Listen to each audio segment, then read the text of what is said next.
Нұреке, келін мен ене бірге тұрады. Бірақ келін мінезін көрсетеді. Екі баласын жолатпайды. Ініме қиын болды. Мен інім үшін балашағы үшін үндемей жүрмін. Өмір бойы осылай өтеді ме деп үйдің берекесін алды дейсің ба? Үндемеңіз. Ініңізге қатын болып бермейсіз ғой сіз. Ініңіздің карьерін жумайсыз. Ініңізден бір емес екі бала туғызды. Екі баланың тағдыры ойыншық емес. Екі баланы жылатып жетім қылып ортаға түсіп сөйтесіз ба? Бұл жерде мәселе өте көп. Дәл сіздің жақсылығыңыз солардың өмірін араласпаңыз. Барып, мана бауырыңды бұрып, қатын дегенде өстің сен, ит оңбаған деп бұрап, шақырып алып шай бергізіп, оны жүрегін ауыртып, ол сенің ана гонорымен келіп, әйелін ұрып, боқтап, мамасын көзінше, мамаң иттак жүрегі жарылып отқан, одан бетер нервішті етіп, сауап болыпты деп айтпайды. Ақыл есі дұрыс, сауап болыпты деп айтпайды. Келін ұрыпсың деп. Одан бетер перішеді, сондай, олай жасама жан. Олай алып. Сіз үндемеңіз. Сіз өзіңіз жақсылық жасай бер. Бірақ мамаңды да қайрама келінге. Көрсетпесе бірге тұрып атырға көреді. Сенің мамаң сол баланы көргізіп кеп тұрған жері шамалы. Мамаң денсаулығың күтсін, қыдыр, жақсы сөз айт мамаңа, ініңе сікілт ете берме, айландырып айлын алып келе берме. Сен жақсылық істесең қой деген жоқ қой ешкім. Мамаңды курортқа жібер, мамаңды Меккеге жібер, мамаңды шетелге жібер. Сен кім ой деп жатыр?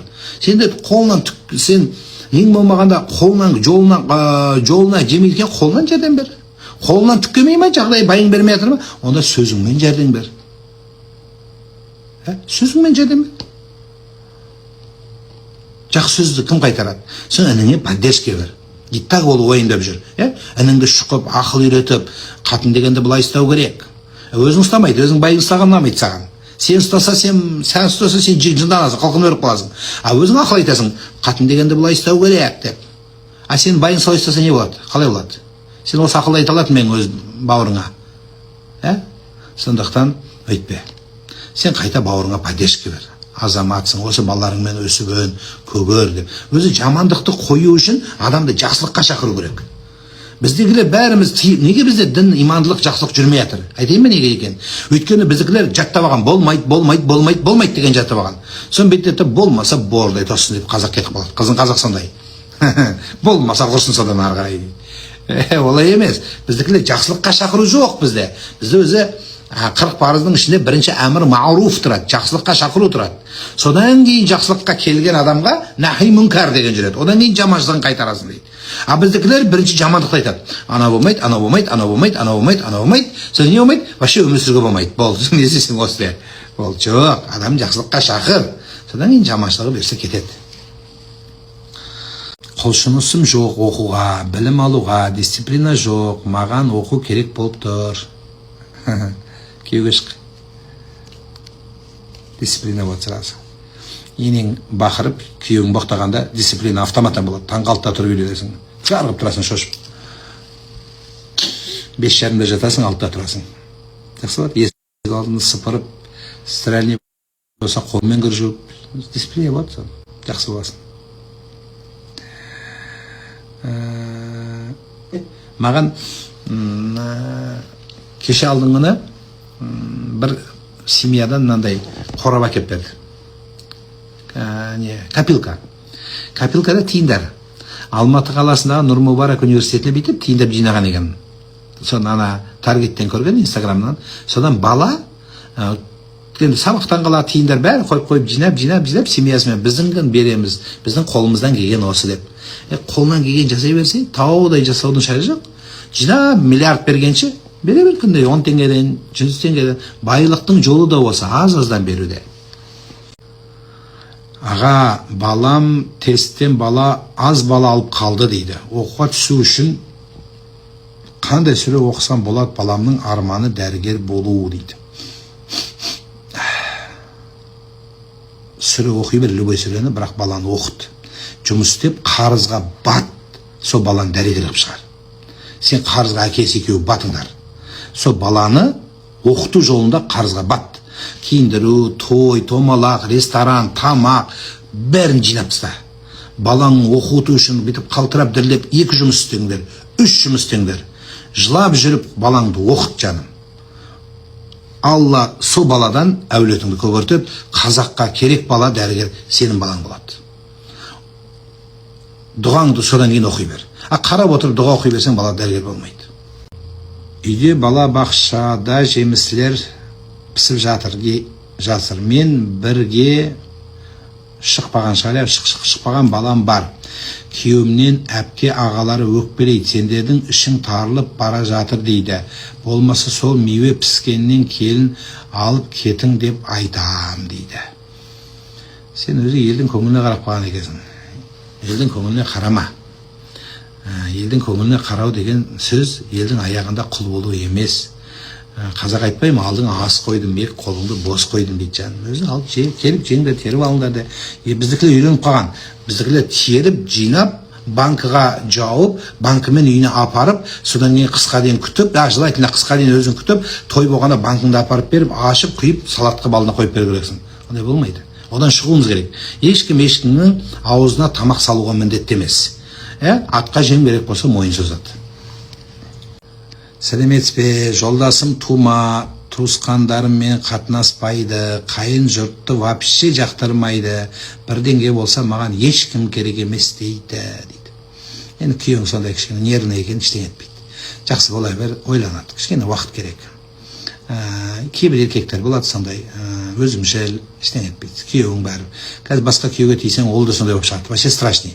Сондықтан сол күйеуге үйреніп қалдың Гүлдана уже поздно сенікі. Кішкене шыдай тұрсаң түсінеді. Еңбегін жасай бер, күйеуіңе жақсы қарай бер. Соны жынды емес қой, күйеуің ойланады. Маған осыншама қызмет жасаған әйелімнің бауыры, сіңлісі, қарындасы, отаны бар деп келеді. Кішкене бір.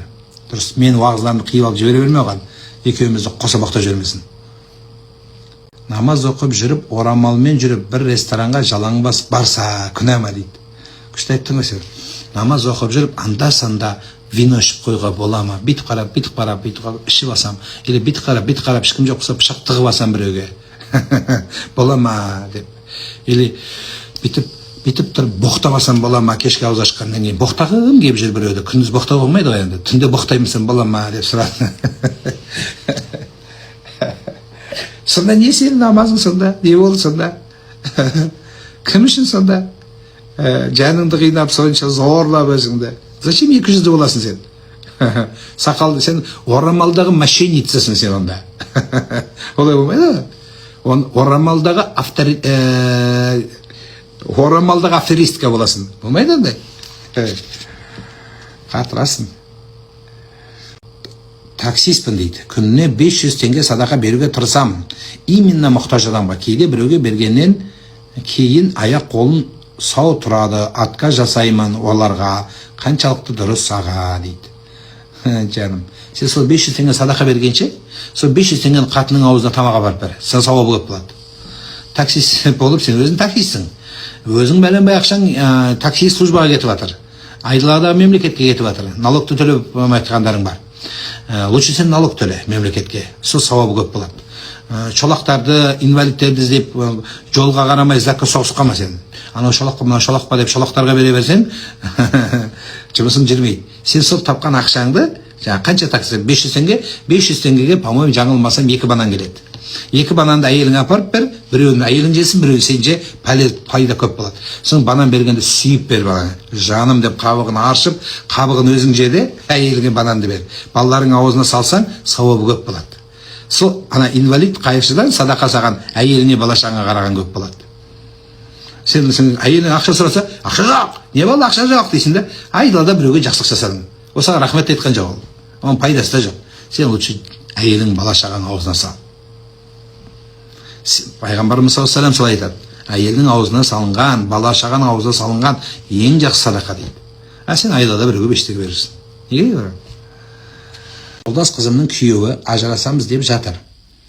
Жолдас қызымның күйеуі. Так, басқа адамы бар екен. Арада ортақ 3 қызы бар. Қалай көмектессем болады? Ләззат, сен араласпай тыныш отыр. Басыңды қатырма. Ажырасама, қояма, өздері бар ақылы. Сен артық қыламын деп тыртық қыласың. Сен білмейсің оның семьясында не болып жатқан. Сен ондайларды имамдарға жібер, үлкендермен ақылдасты, әке шешелеріңмен ақылдасыңдар де. Ол қыз білмейді, ол эмоцияға байланып, сен сияқтылар тыңдап алып, мен сияқтылар тыңдап алып, құтырып кетіп жүрмесін, білмейміз. Мүмкін оны ұрып атқан шығар. Ұрып атса алып шығу керек шығар. Жоқ, шыда деп айтуға болмайды. Кет деп те айтуға болмайды. Өздері үлкендері мен әулеттің үлкендері бар ғой, ақсақал, көксақалдары. Солармен жиналып өздері шешсін. Сен как подружка ретінде араласпайтын жерге, мұрныңды тықпайтын жерге тықпа. Сен дұға қыл оған.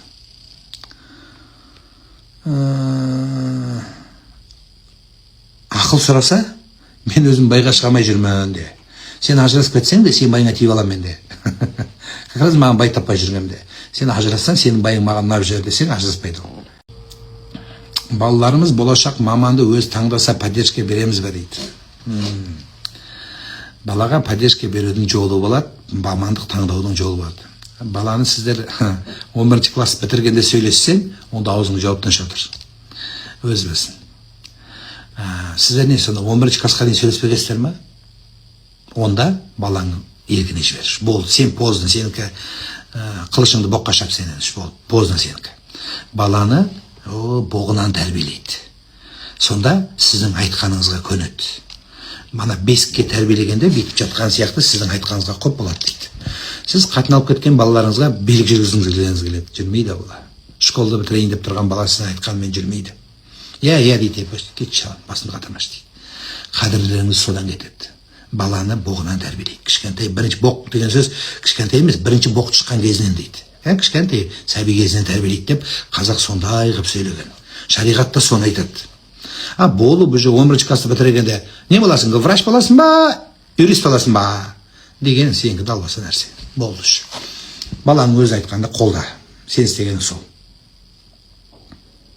Сол өзі таңдағанда алып шықса, сол балаң үйше рахмет айтты саған. Мысалы, балаң айтты, мен сіз айтқаның ешқайсысын айтқан жоқ, басқа адам түсінбейтін бір нәрсені айтты. Мен архитектормын деді, мысалы. Сенің әулетіңде архитектор жоқ. Аузың жапта соған жәрдем бер. Сол архитектор рахмет айтты саған. Жаным деп соны көтерсе бала. Сонда алып кетпей жарты жол тастап кетеді ол. Анда таптым, анда жоқ, мында істедім, өзім білмеймін деп. Сол үшін баланы кішкентай кезінен тәрбиелейді. Күйеуің кеткенде мамаңа, сіңліңе, күйеуіңді бүкіл ауруын айтып бересің. Вообще оңбаған простатит, геморройы бар, түнде қорылдайды, сол қолтығы сасық еще, оңбаған нәскиінде жумайды. Семьясы оңбаған осы дейсің да, бірақ күйеуің кіріп қалған кезде, сәлемәтсіз ба Сұлтан Сүлеймен десең, сен аферист боласың ба? Аферист боласың. Өзіңе күлкілі, сонда не дейсіңдер? Түнде бір-бірлеріңе дейсің бе, не дейсің? Қалай дейсің? Братан, жүр дейсің бе, не дейсің? Чай ішіп болдың ба, братан, жидайық па дейсің бе, не айтасың? Қалай болады? Айта беретін. Енді, конечно, бұл нәрсе бар, кітапта жоқ емес, бірақ бұл қашан бәрін бітіріп, екеуің бүйтіп бір-біріңе қарап, қолдарың бүйтіп қаласыңдар ғой, бір-біріңе қарай алмай бүйтіп сол кезде айтсаң, бәрі уже ойбай сол кезде жарасады. Елдің алдында енді бақырма. Әйелдің ең жақсысы күйеуінің абыройын елдің алдында түсірмейді.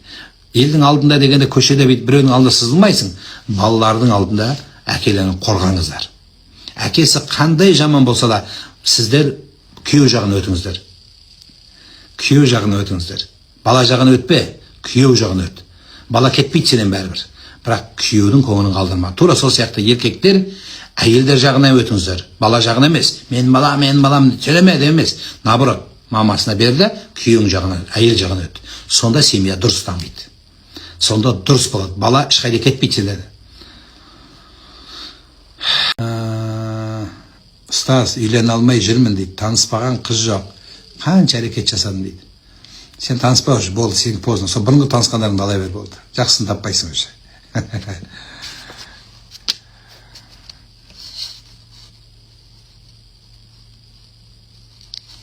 Сен осылай таңдап жүріп әйел алсаң, ол әйел саған қадірін білмейсің.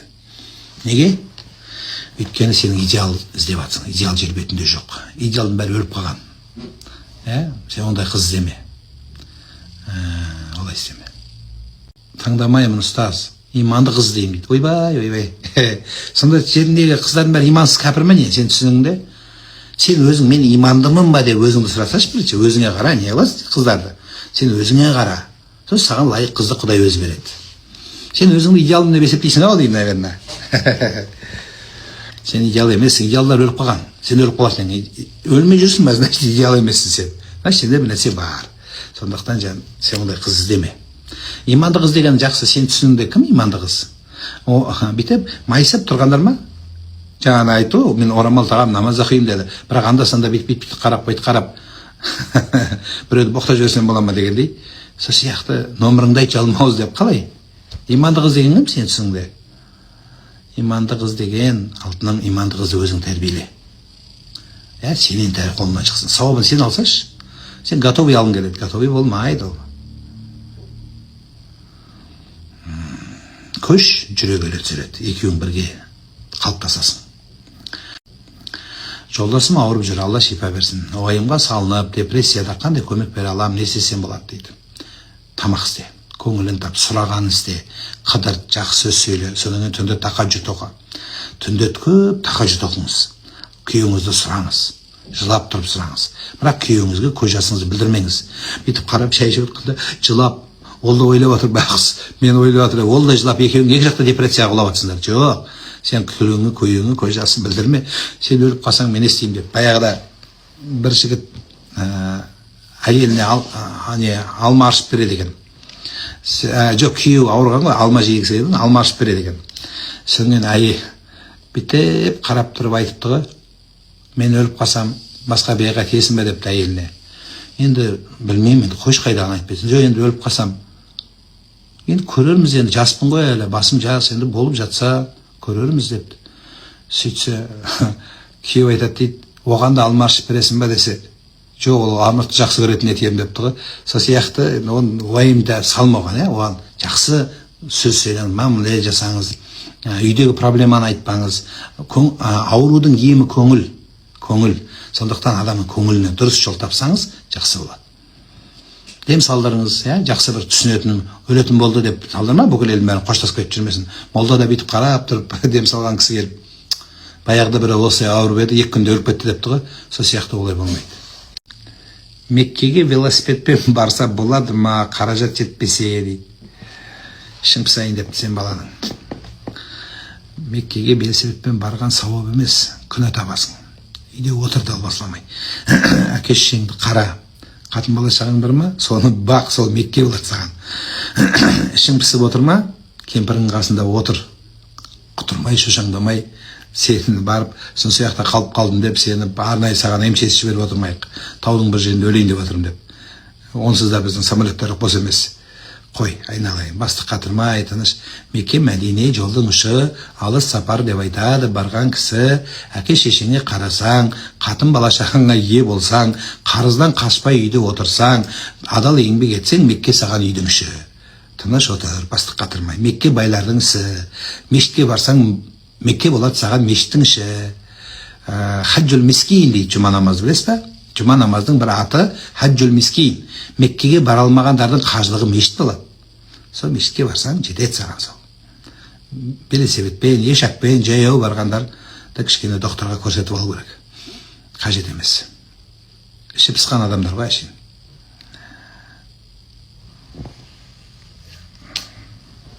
Меккедегілер жақсы көріп сен күтіп тұрған жоқ. О, велосипедпен келе жатыр екен деп. Атың шықпаса жер өрте деп далбасалаған нәрсе ғой.